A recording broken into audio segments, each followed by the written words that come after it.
Hello ladies and gentlemen, welcome to this evening's online version of the Edinburgh Fortean Society. My name's Gordon Rutter and I organise these events. Normally we would meet in person in a pub on the second Tuesday of every month at 7:30. We'd have a talk and we'd have a few drinks and we'd have an excellent evening. Obviously, because of the current situation, we're doing something slightly different. Hopefully, as soon as circumstances allow, we will be returning back to meeting in person. Full details will be on all the various social media sites that are advertised at the bottom of this video. However, we have continued our meetings, we're still having talks, we're still having hopefully a good time. Tonight we've actually got something a little bit unusual. We've got the talk that was always planned for the November meeting. This is a talk that is designed to coincide with the launch of a book, specifically North Edinburgh Nightmares by John S. Tantallon. And John will be telling us some ghost stories that he's collected himself and that he's heard from various family members and that he's collected together in the book that I've just shown you there. And he'll be telling us all a range of those different stories. The book's available from Amazon, from Waterstones, from wherever you like to buy your books. So ladies and gentlemen, here we have John S. Tantallon talking on From the Dark Wardie Steps to the Ominous Toor, North Edinburgh Nightmares. I'm sorry, I've got to read that. I can't remember that title. Thank you very much, John. Looking forward to it.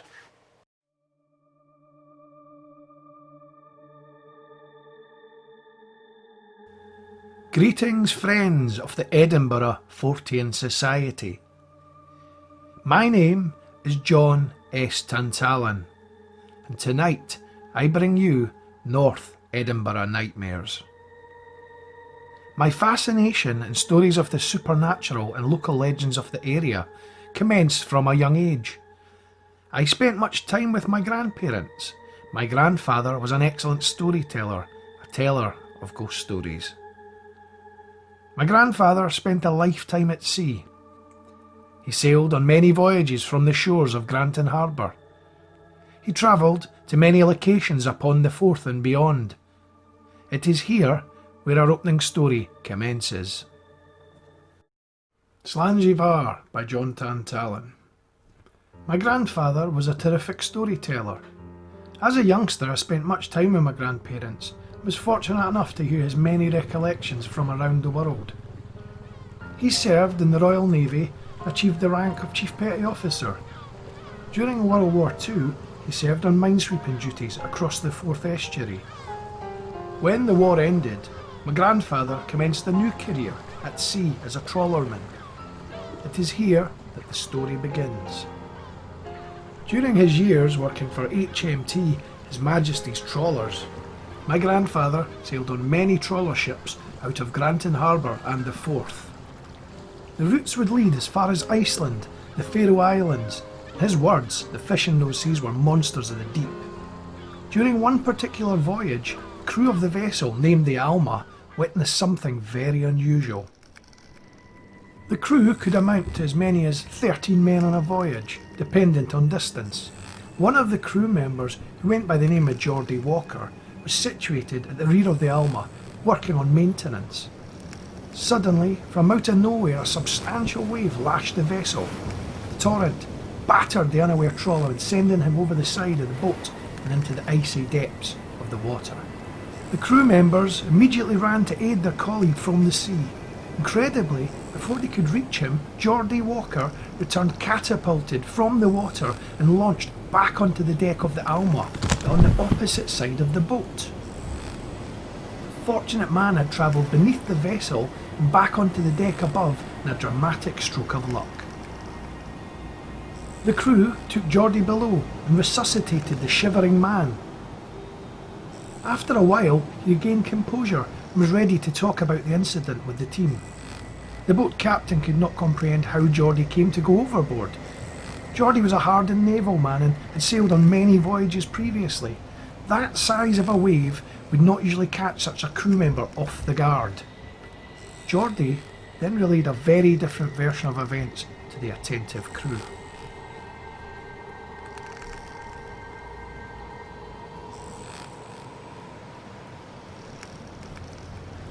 The visibly terrified man claimed that when the moment the tide had struck him, he stood confronted by another crew member, one he did not recognise and had never seen before. The man had either attempted to push him overboard or tried to grab him to save him. The captain stated that this was impossible, and he must have imagined it, the shock of being in such icy waters. However, Mr. Walker was adamant that the man had stood before him and managed to describe him right down to the tattoo on his left hand. The mysterious 14th man had the word Slange Var, meaning good health, and a thistle below it tattooed on his hand. He remembered the design as clear as day. It was at this point that my grandfather paused and returned to his duties. The rest of the trip went without incident. The crew landed a successful catch and returned to Granton making good time. The Alma docked at the middle pier of Granton Harbour, and the crew concluded their duties and made their way to the nearby Granton Tap pub. The crew, now comfortable and seated in the confines of the Granton Tap pub, my grandfather took Geordie Walker aside and told him a story. The previous year, the crew of the Alma returned from a successful trip to the waters around the Shetland Isles. The crew were departing the vessel one by one, preparing to unload the catch onto the pier, when tragedy struck. A local man who went by the name of Mr. Ross lost his footing on the steep metal ladder that ascended the middle pier. The man crashed headfirst onto the hard wooden deck of the Alma, the force of the impact so severe that it split his head clean in two. My grandfather attempted to hold the terrible wound together and call out for help as poor Mr. Ross passed in and out of consciousness. Eventually, the life drained from his still fractured body. When help arrived, they attempted to feel for a pulse on the dead operate's hand. The cold dead hand with the word Slange Var tattooed upon it.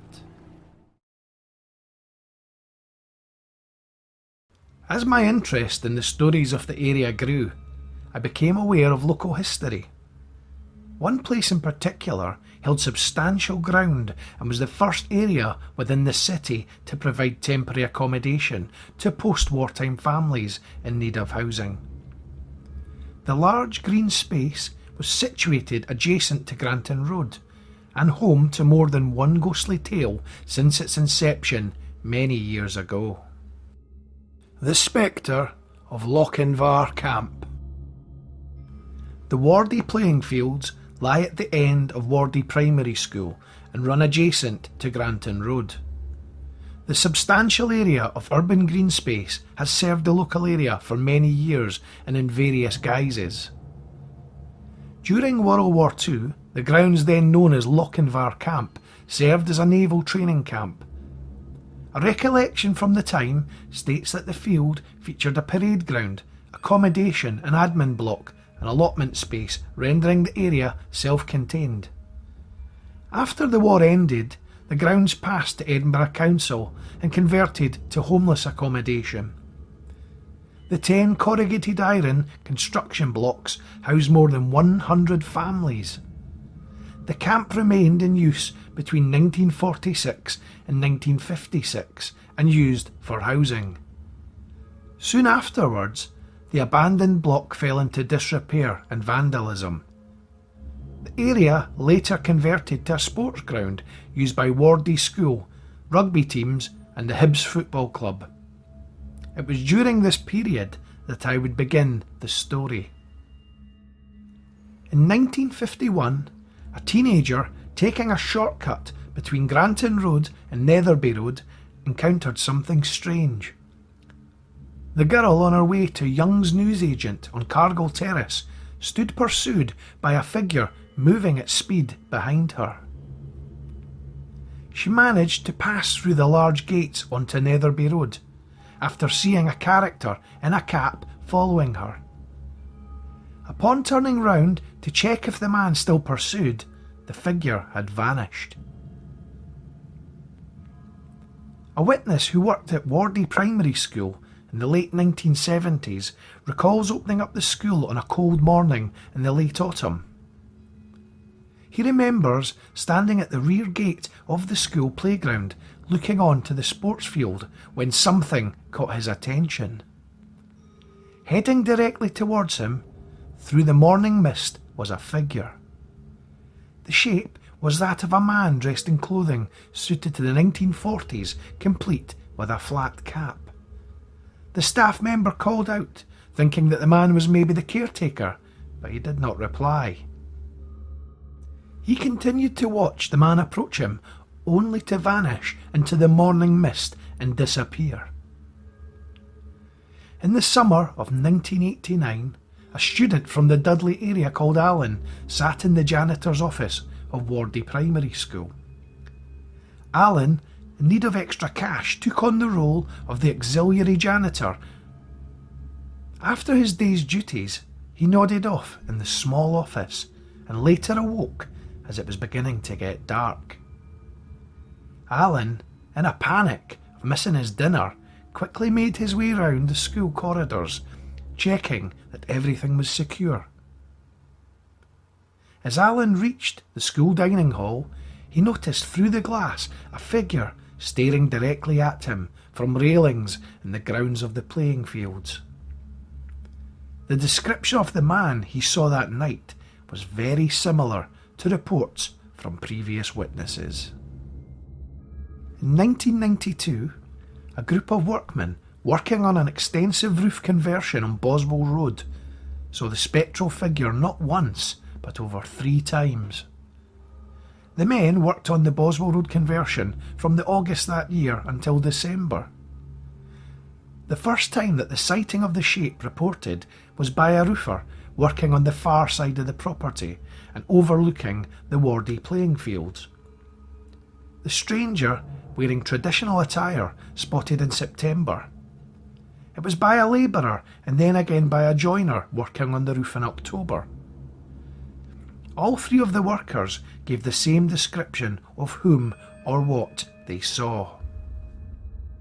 On an excellent clear autumn night in 2009, 3 friends gathered in the playing fields to witness a much publicised meteor shower. The group met at about 9 o'clock at night and took their seats to sit back and enjoy the Saturday evening spectacle. After about an hour of spectacular meteors over the horizon of what they referred to as Lockies, they decided to head back. It was at this point when they spotted a man approaching through the darkness. The 3 of them expected spectators or maybe even the caretaker of the nearby Wardy Residence Club. Instead, the strange figure in old-fashioned clothing passed them almost as if they did not exist. I have never managed to work out just who the strange figure could be. Some witnesses who have spoken to think it might be a ghost from days gone by and possibly connected with the homeless camp between 1946 and 1956. One witness reckons that due to the character's dress, maybe even before that period. To the best of my knowledge, there have been no recent sightings of the Wardy playing fields phantom since that Saturday evening in 2009. Trinity Park House. The Granton area has in fact no shortage of tales that go bump in the night. I have personally interviewed the custodians and previous residents of the impressive Trinity Park House, previously the location of Boswell Castle. With no shortage of ghostly tales, the building boasts poltergeist activity throughout. The sound of furniture moving in empty rooms, a dumb waiter operating in the dead of night, and unexplained footsteps upon the roof. However, the most famous sighting of all is the Green Lady. Trinity Park House, situated in the Granton area, constructed in 1685. From what I can gather, the property has appeared by many different names, including Royston House, Royston Castle, and Trinity Park. Among the building's many occupants was a Lady Royston. Lady Royston also holds the title of the Green Lady and reportedly appears on occasion in the grounds. The Green Lady said to glide across the garden and disappear at the property entrance. The sound of a bell ringing from a well, heard in the dead of night. On one occasion, a Douglas Scott, the son of the 4th Duke of Buccleuch, claimed to have seen a ghostly cannonball bounce throughout the window and roll across the floor. To the people of the area, the story of the Green Lady is well known. An elderly woman who I spoke with remembers playing in the grounds of Caroline Park as a youngster. She went on to tell me that the Green Lady was a well-known story among most of the children of Royston.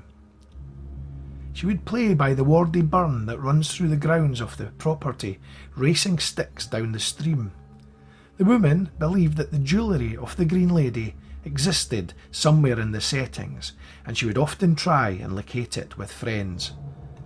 Another local man I contacted described playing by the massive stone pillars at the rear of Caroline Park back in the 1960s.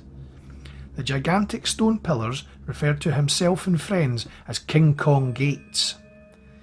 He states that on more than one occasion, himself and his friends would hear a strange whistling noise and see shapes pass and disappear as they played nearby. The building is currently a private residence. I visited recently. It still holds an atmosphere as you walk down the path towards the main building. As you stand by the side entrance to the building, you most definitely feel that you are not alone. Perhaps in the presence of somebody else, very possibly Lady Royston herself is watching from the well. Taking a step along the Granton shore, we arrive at the shadow of the ominous Leith Docks. It is here that the story begins. The Phantom Guard of Leith Docks. Something strange occurred in an area of Leith Docks some years ago. It was a Saturday afternoon when a painter called Stuart was working at a property in the heart of Leith Docks. The building, which was owned by local firm Bredero Shaw, was entirely unoccupied that day. Making good progress on painting a section of Bredero House, Stuart paused for a moment when he heard the sound of the main door open and then close. He downed his paintbrush and ventured to the main entrance, calling out as he walked. The undeterred painter expected the noise to be that of the security guard arriving, or maybe a work colleague. The painter called out with a suggestion of, "I'll put the kettle on," but nobody replied. When Stuart arrived at the main entrance of Bredero House, there was not a soul anywhere. To give you an idea of just how peculiar this incident was, Bredero House stood situated in the middle of Leith Docks and a challenging place to reach on foot. When Stuart peered through the door, there was not a footprint or a tyre track to see. This incident was not the first time that this had occurred. The main output from the Bredero Shaw Company was the exportation of enormous cast iron pipes. The giant structures would be prepared in Leith Docks and then shipped off abroad to Scandinavia and further afield.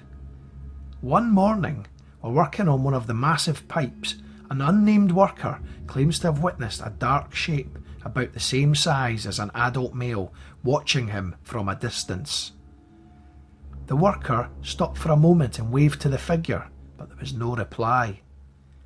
The man became unnerved by the shape's intense, unrelenting stance and turned to ask a colleague who it was. When he returned with his co-worker, the figure had vanished. A strange figure, reported by staff from the canteen, appeared one dark, misty day. Kitchen staff claimed to have encountered a rough shape one afternoon and had no idea who it could possibly be. A staff member returning with supplies claims to have been pursued by a new form. The figure would not reply when called upon and eventually vanished. I recently spoke to somebody who not only worked in Leith Docks for many years, but also claims to know the story and identity of the Phantom. The witness, now in his late 80s, recalls a security guard employed by Badero Shaw, whom he reckons haunts the area. He was a man with a terrible temper and shunned by many of the employees.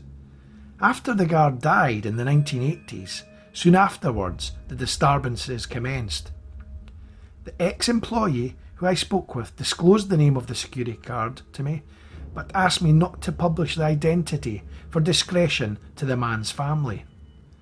My contact remains convinced that the same security guard haunts the grounds of Leith Docks, exactly where Badero Shaw House once stood, and worked with him many years ago.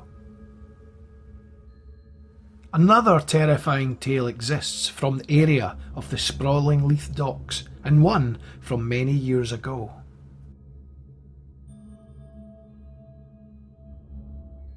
Upon the Shore of the Toor by John Tantallon.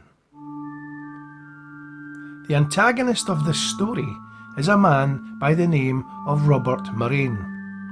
In or around about 1977, Robert enjoyed a trip away from his native Dundee with his parents.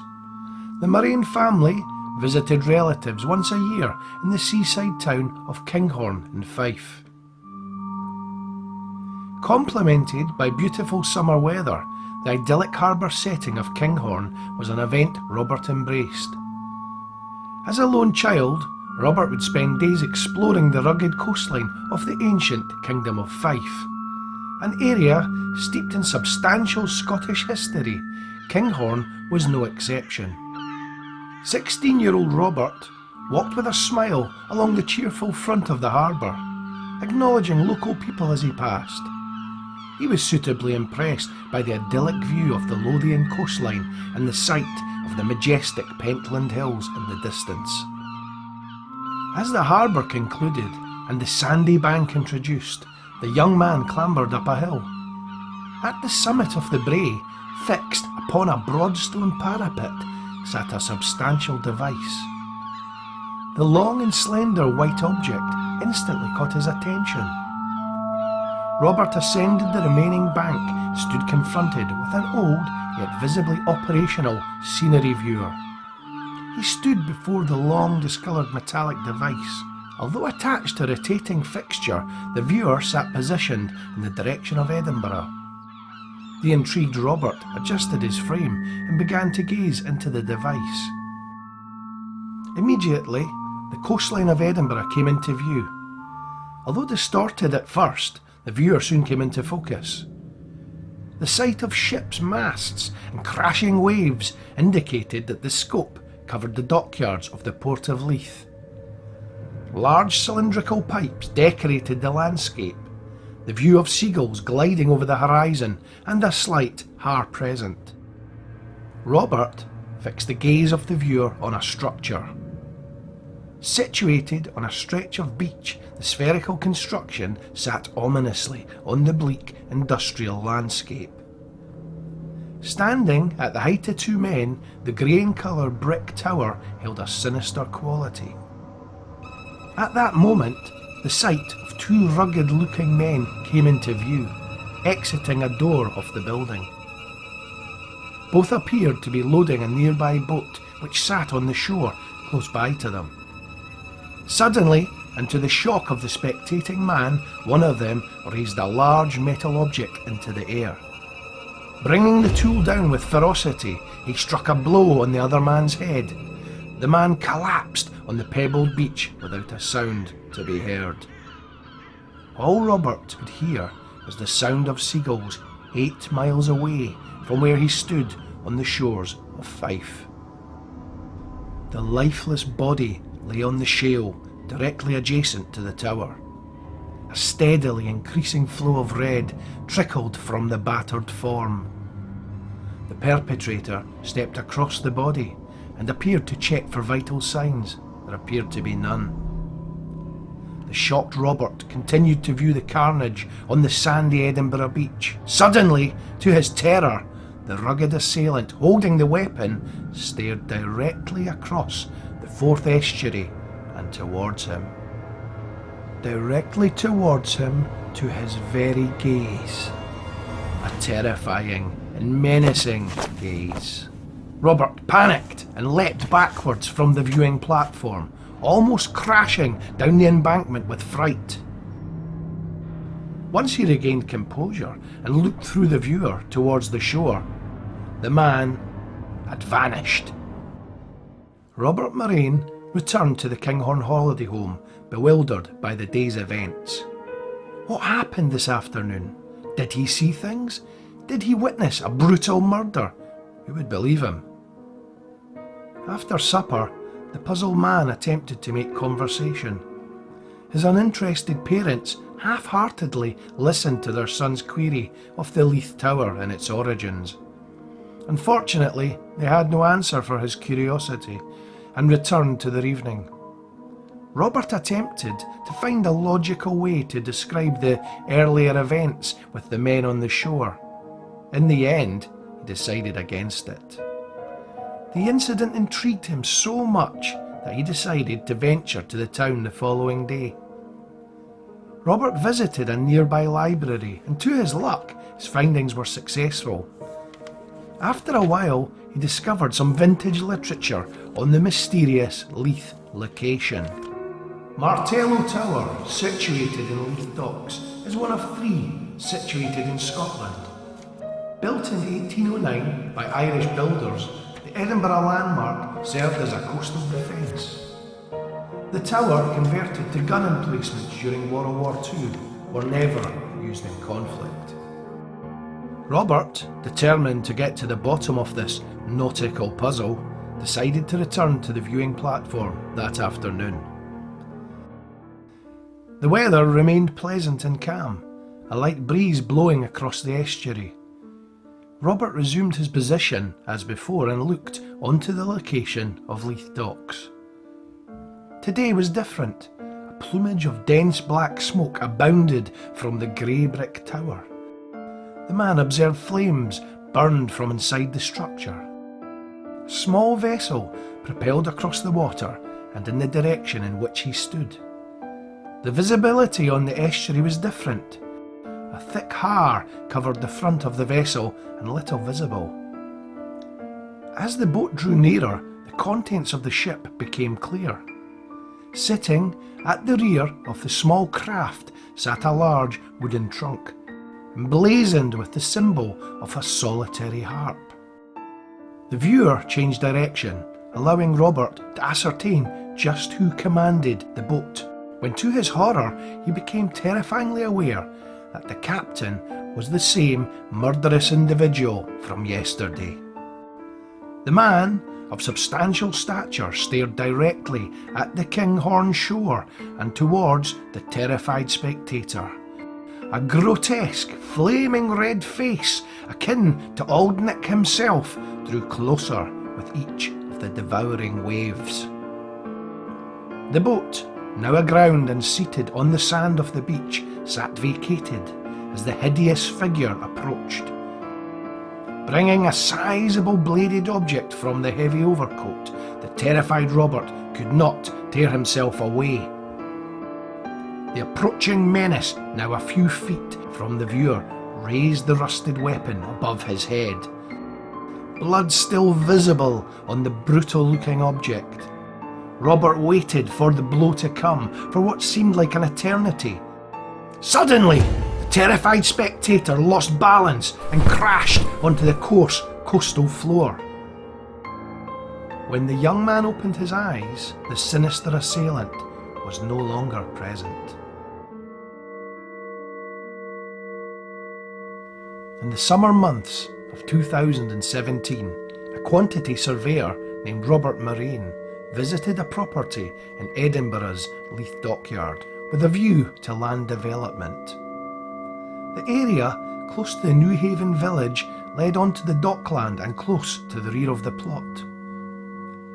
As he drew closer, Mr. Moraine spotted something adjacent to where he stood, an abandoned grey construction nestled close to the water.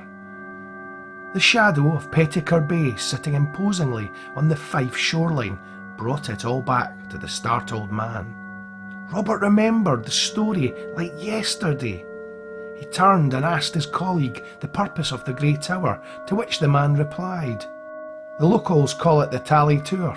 It's been there forever and dates back to when Leith wasn't even a part of Edinburgh. It's to stay untouched. It's a listed site.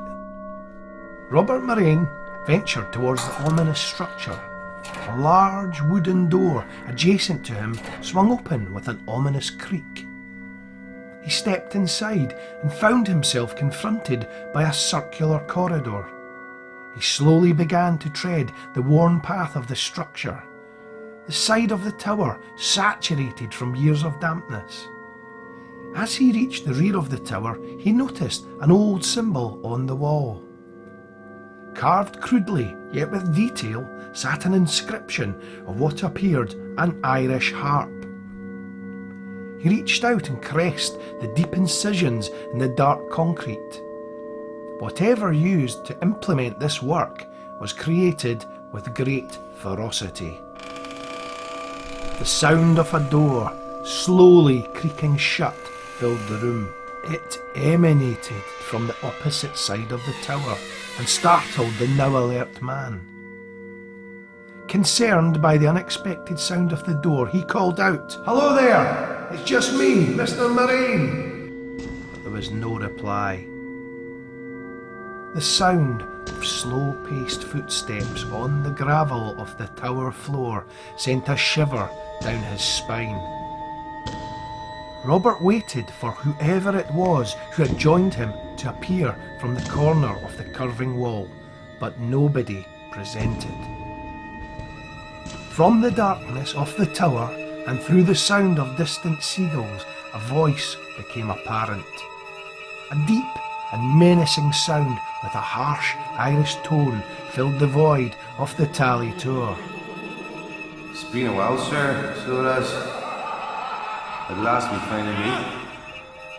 The sound of terrified screams from a whimper to a crescendo filled the deserted area of the barren Leith landscape.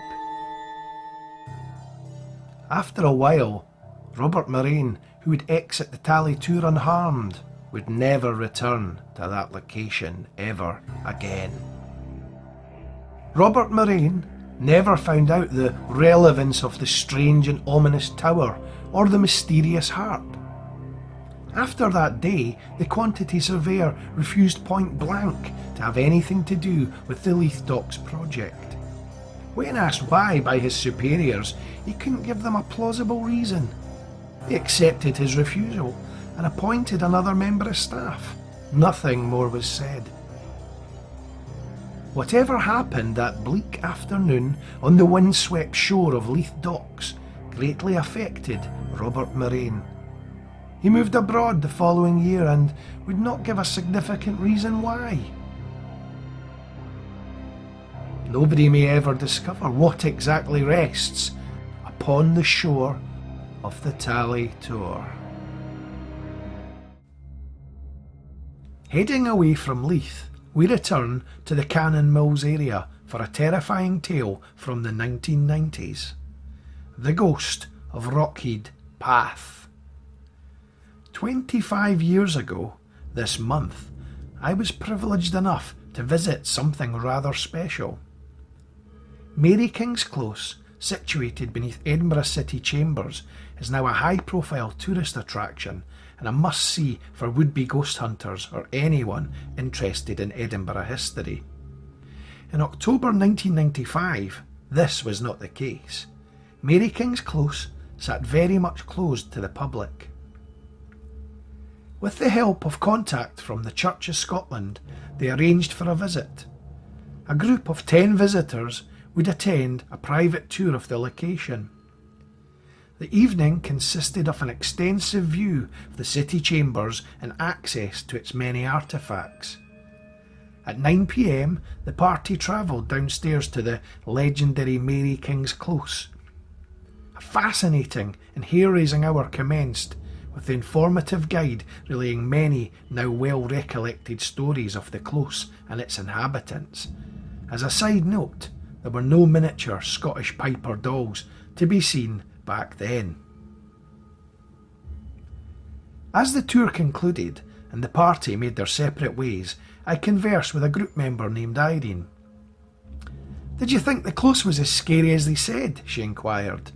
"Suitably creepy, yet informative," was my reply.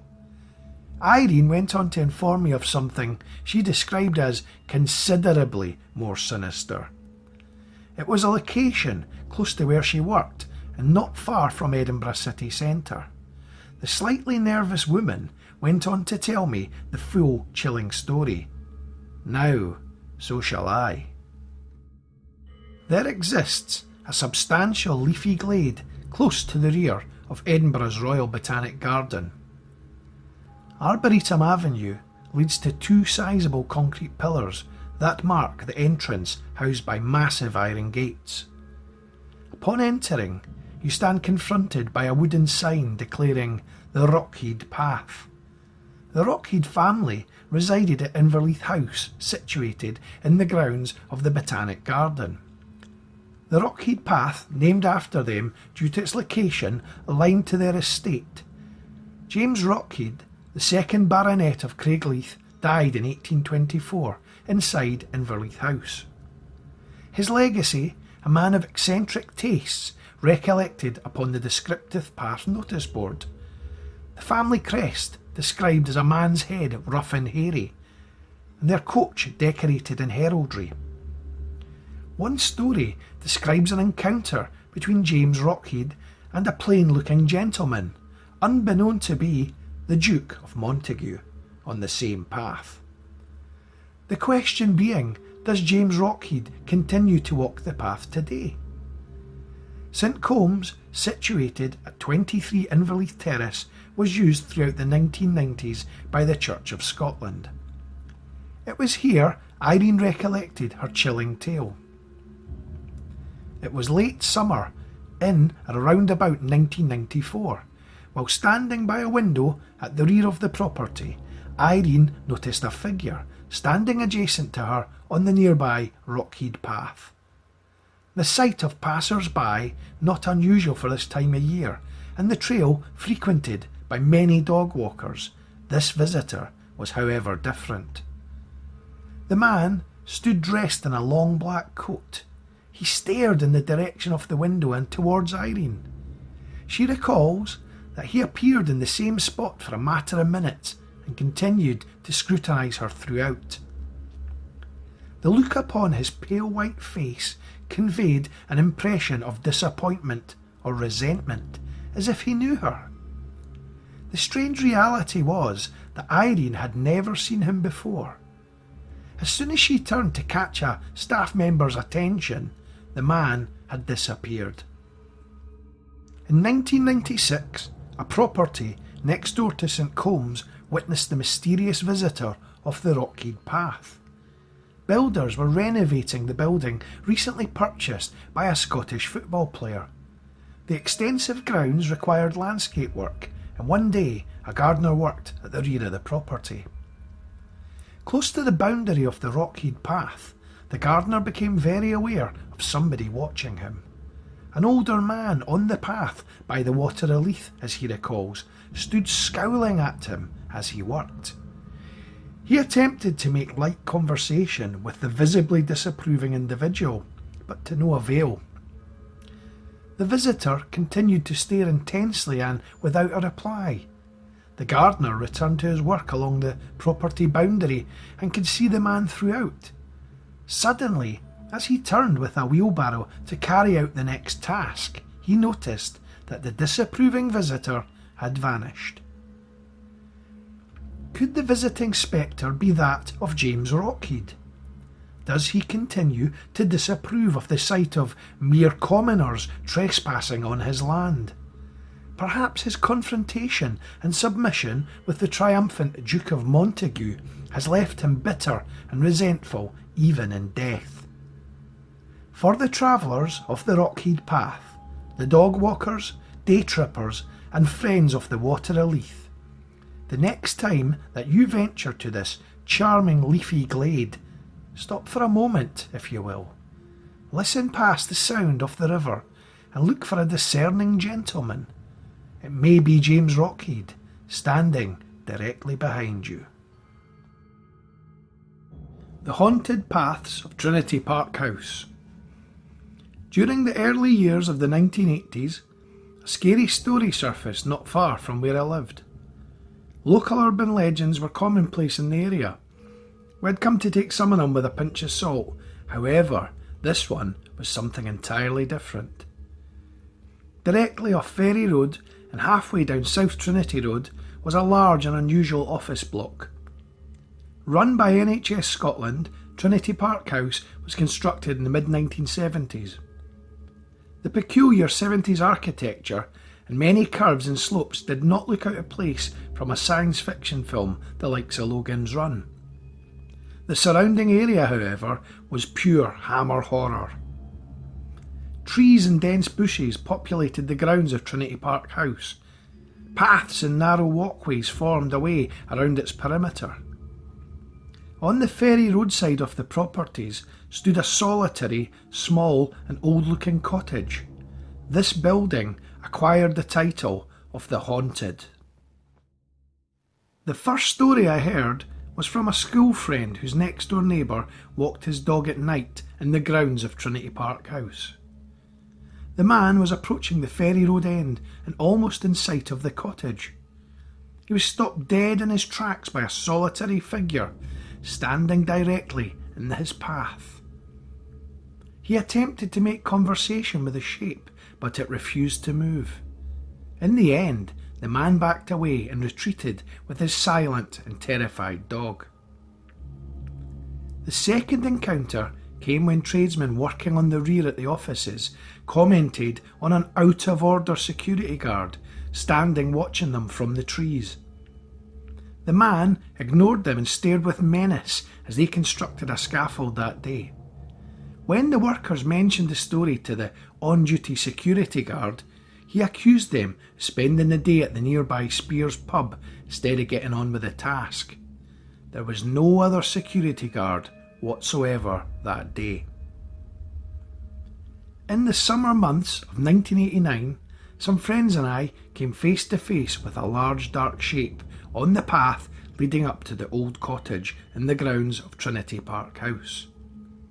It did not move or speak, but this time began to stomp towards us. Silently and without as much as a breath, we did not hang around that warm summer night. We did not return to the cottage again. We always took care when approaching what came known as Spooky Corner from that day on. Trinity Park House was demolished around about 2007 and now known as Larkfield Gardens. It's now entirely unrecognisable. Unique properties fill the grounds and the 1970s architecture is long gone. However, the atmosphere remains. If you manage to visit the area known as Spooky Corner, it's unchanged, and for the sinister property known as the Haunted, it's currently looking for a new tenant. Whether anybody has seen the Trinity Park House shape, or the Beaky as it came to be known, is another matter entirely. A stone's throw from the location of Trinity Park House sits another famous North Edinburgh landmark. The following piece is the story of its most terrifying resident.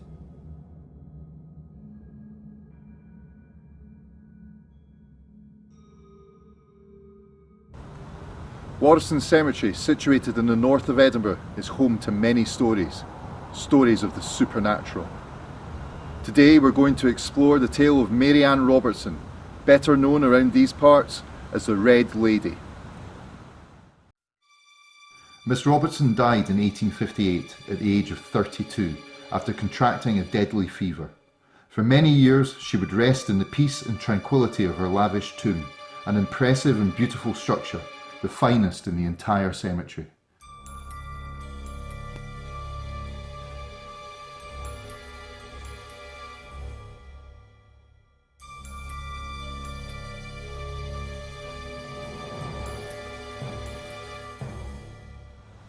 In 1978, the tomb fell victim to senseless desecration, with the Red Lady's skull taken as a morbid trophy. It was only after this needless vandalism that the strange appearances commenced.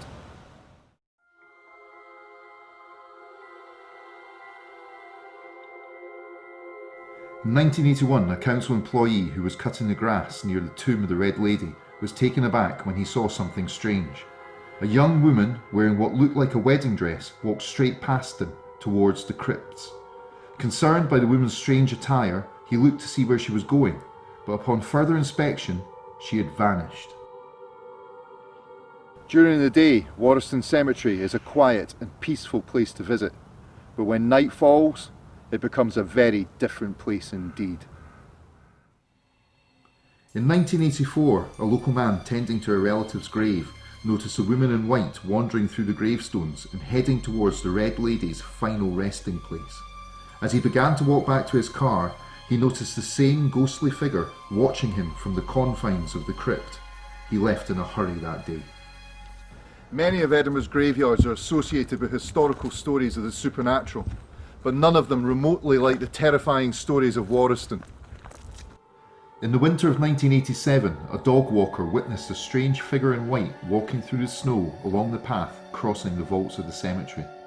Ignoring his hesitant dog's growls of warning, he followed a trail of freshly made footprints through the snow. Upon reaching the tomb of the Red Lady, the trail stopped without a trace. As the end of the century drew near, activity and sightings of the Red Lady became less frequent. However, there was to be one other incident, possibly the most fearful one of all. In the summer of 1990, a group of naive local youths carried out a crude yet successful séance in a property near to Warriston Cemetery. The ritual continued over 5 nights, and each night the Ouija board spelt out the letters M-A-R. The teenagers were puzzled by the letters, but continued nevertheless, until violent occurrences in the property ensued. Ornaments flew around the room, lights exploded, and a garden shed burst into flames. Could the letters on the Ouija board possibly have announced Mary Ann Robertson's presence? Does the spectre of Mary Ann Robertson continue to walk the paths of Warriston Cemetery? Has her spirit found the peace she has searched for and returned to the tomb of the Red Lady? Why not stop by and pay a visit to Warriston Graveyard, one day or night, and find out for yourself? The final North Edinburgh nightmare is one close to where I resided as a child. The family in question lived close to my grandparents. This next piece is their story. God Bless You, Who Are You? By John Tantallon. A long time ago, I heard a story of a terrifying incident which happened not far from where my grandparents lived. It was back in the 1950s. An elderly neighbour by the name of Angus Anderson died alone in the house a few doors along from my grandparents. A week or so later, there was a sale of the older man's personal effects. A neighbour by the name of Agnes Parson attended the auction in old Anderson's house and managed to acquire a large, foreboding and ancient brass bed. The grand old piece, delivered to the house by a couple of local lads, erected in one of the 2 rooms on the same day of the sale. The Parson family consisted of Jock, Agnes and their 6 children. Jock, a trawlerman, spent much time at sea. Agnes spent her days running about after the children and keeping the house in as ship-shape condition as possible. It was the first evening after the arrival of the new grand piece of furniture, and the first to venture to bed that evening was 6-year-old Christopher. The other children played out until late due to summertime and the middle of the school holidays. It was around 7 p.m. and still light outside when Christopher returned from the bedroom and into the living room to confront his mother. Christopher claimed that the bed was moving and that somebody had joined him in the vicinity and not a family member. Agnes promptly returned the sobbing youngster to the dark confines of the bedroom and instructed him to get to sleep. It was lighting up time, and Agnes began to try to round up the Parson children from their evening activities and get them in for the night. It was at this point when she suddenly stood alerted to loud cries from the bedroom that Christopher slept. The terrified Christopher sat frozen and upright, pointing to the far corner of the room. Mum! Mum! There's someone in the room! Agnes, frustrated by the child's continued disturbance, yelled at him to get to sleep and insisted that his delusions were nothing more than nightmares. Christopher grudgingly agreed and clambered back beneath the sheets to attempt to sleep.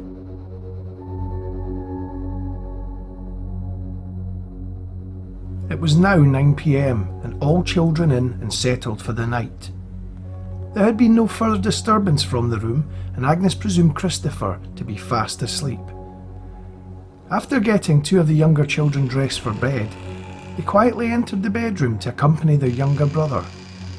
Upon entering the door, Agnes and the children stood confronted at Christopher sitting upright in the newly acquired brass bed, looking into the corner of the room.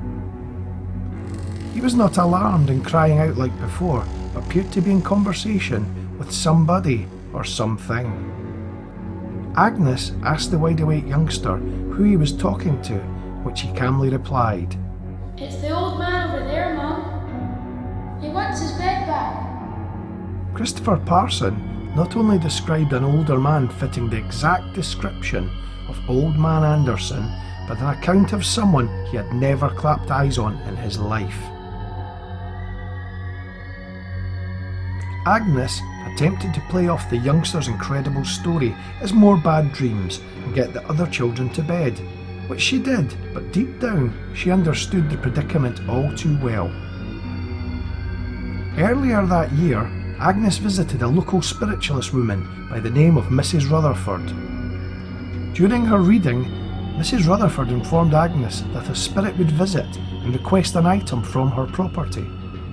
Mrs. Rutherford instructed Agnes not to be afraid when this should occur, but to relay the following words to the spirit.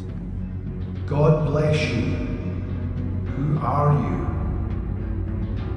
This action is precisely what Agnes did that night after the children lay tucked up in bed.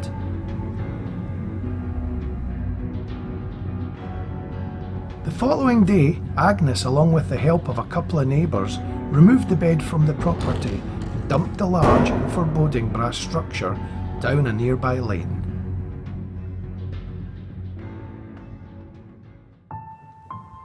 There were no more sightings of Old Man Anderson. The story became that of legend until last year. I was visiting an elderly relative from the Royston area at sheltered accommodation. He had a visitor that night by the name of Janice, Chris Parsons' daughter. Janice told me a comical story that she thought me enjoy due to my interest in local folklore. It was the story of a strange old bed she acquired many years ago when she moved out of the family home. She informed me of strange dreams and the thought of somebody watching her from the corner of the room. Did Agnes really ditch the bed after all?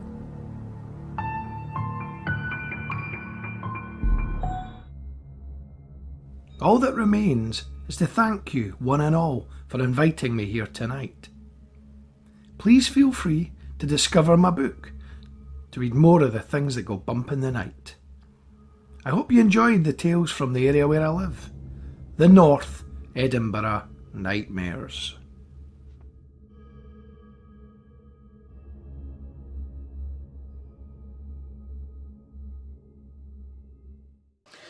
Excellent, John. Very interesting and informative talk there. Good few stories that I'd not heard myself, so really appreciate that. Thank you very much. Hopefully everyone will be able to sleep all right tonight. Just to remind you, the talk is based on this book, which is available at shops all over the place, and I'm sure it makes a marvellous Christmas present as well. So, you know, get out there, support local authors. Our next meeting would be December the 8th, and traditionally for our December meeting for the Edinburgh Fortean Society, we always have a Christmas meal. And, you know, let's not let this stop us. We're still going to do that. We're going to have a Christmas meal, ladies and gentlemen. Don't worry, it's not going to be on YouTube with everyone sitting around just watching me tuck into loads and loads of food on a pre-recorded video. It's actually going to be done live over Zoom, and everyone will be able to join in. You can eat, you can drink. You don't have to, it's not compulsory, but it is going to be a social evening, so please come along. And if you wanted to, you could even come up with 1 or 2 quiz questions which you can test your fellow attendees on. That'll be on Tuesday the 8th of December at 7:30 p.m, and the exact details of how to join the Zoom meeting will be on all of the social media outlets. So thank you very much for attending. Thank you very much, John, and I hope to see as many of you as possible at the December meeting. And then in January we'll be back to our talks, and I guess realistically they'll still continue to be online. Thank you, everyone.